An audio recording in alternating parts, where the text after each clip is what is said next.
Nikki Nikki, Nikki, Haley, Nikki. I, don't wanna talk about her anymore because I truly just don't like talking about any Republicans, even though it is part of my job. But something that I do think is super important that we make note of, because this is something I do in my personal life, and it's called receipts. And I wanna know what you're saying, why you're Receipts, saying it, proof, timelines, timeline. everything. Yeah, all of it. And I think it's important that we continue to hold, even though maybe it's delusional because they don't have any sort of moral compass, hold them accountable to what they say and what they do as it relates to Donald Trump and, beyond Donald Trump. So, Brian, let's talk a little bit about how she's been, and I'm using air quotes here, attacking him because she's just kind of stating the obvious, but that's more than most Republicans are doing. Yeah, I mean, it's giving Chihuahua, not exactly German Shepherd over here, Oh, no, no, but, no, like, actually, talk to any vet or any vet tech, and they will tell you a Chihuahua is much more vicious during an ear cleaning than a German Shepherd. I'm Yeah. sure that's true. Shout out to the vets. Yeah, this is a clear shift in strategy since New Hampshire, which as we reported to y'all on last time, Nikki Haley did well, but it wasn't enough. She did better than I anticipated, but it wasn't enough to like really change up the game. The delegate math is not working. She doesn't have a path to take the Right. nomination from Trump. It's Trump. And so now I think we're seeing a real shift from her in her willingness to like sharpen those elbows and throw like, wait, what? Yeah. And yeah, Throw those bows.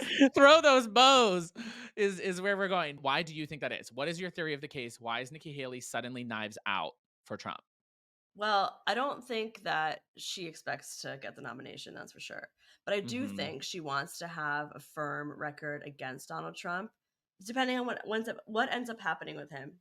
Regardless, she wants to be on, I'm using air quotes again, the right side of history as it relates to an insurrectionist, anti-American former president. Right. But she's building her brand. This is a brand building exercise for Nikki Haley. Anyone who's running in a primary where they're really not going to be the nominee, I kind of view them all as brand building exercises for each candidate. What do you think? It's also a cash grab. Let's be real. She has 10 fundraisers in the next 2 weeks, many of them in California and New York, hosted by a bunch of billionaires. And this is the anti-Trump crowd who, while there aren't Anti-Trump, yet still Republican. true, correct, for the most part. There are some sort of like wobbly ones in the middle, but like this is a cash grab. She's going all in on her moment in the sun because it's just mano y mano with her and Trump in the Republican primary.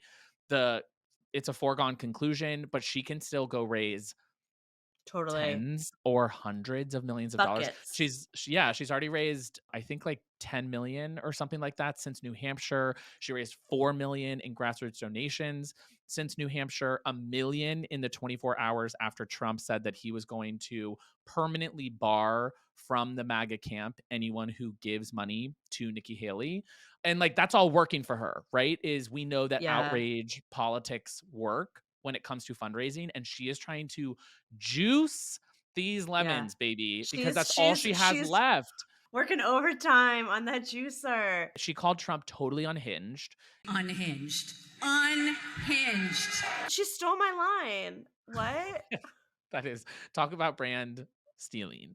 She also was talking about how she trusted the jury. When it came to the E. Jean Carroll case, she said that she trusted the jury and said that they made their decision based on the evidence, implying that Trump was, in fact, a rapist. And she also has been contrasting herself with him on the border. And Donald Trump, the last thing he needs to do is tell them to wait to pass a border deal until the election. We can't wait one more day. And so she is like trying to take this middle road approach, but I honestly think that a lot of it is about her billionaire donors because Yeah, it's that's also what's keeping her campaign alive at this point. I'll say well, that. and her brand and her future after this election. Like, what's next for Nikki Haley? The last thing that could be happening with Nikki Haley sort of sparring with Trump, other than like desperation, I guess, is that she's angling for a third party run. I don't think that that's the most likely scenario. I don't think that she would do that because it would effectively end her Republican career Right. permanently. Like she wouldn't be able to then run in 28 as the Republican nominee, especially if like Trump and her both lose on the ticket in the general. But she is potentially joining this like group of people who are running or rumored to be running. And I have to say, this past week, Doug Sosnick is this like renowned political strategist, prepares these memos that are always like kind of prescient, a little bit like spooky, a lot of times extremely accurate, not always, but does these like deep dives. And I just wanted to read a segment from his most recent memo, which you can find in Okay. Politico. Trump can't win without a third party candidate dividing the anti Trump vote, period. Again, Trump can't win without a third party candidate dividing the anti Trump vote. With the exception of winning Georgia in 2016 with 50.77% of the vote, Trump never reached 50% in any of the competitive states that determined the outcome of the last two presidential elections. So that is to say, Trump's only path to victory is by having these third party candidates rack up votes. And so when you're talking to your friends, it's an easy way to be like, just so you know, it's a Trump play. Like, honestly, Right. Nikki Haley running, whatever, we don't know who's going to pull votes from who, but we do know that in a two-person race, Trump has no path to 50% of the country. It doesn't exist. Period.